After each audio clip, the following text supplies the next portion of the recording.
on the crankbait. I barely got him too. Early in the morning, hell yeah.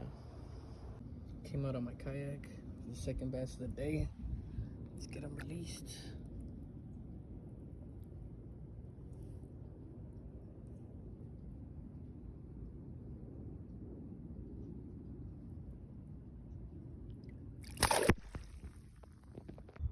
Another baby.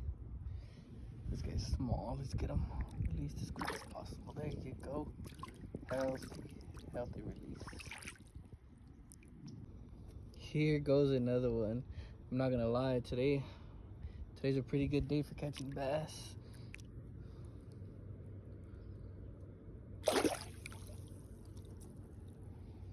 Take a look at this one. Just caught another one. Okay, so let me release him.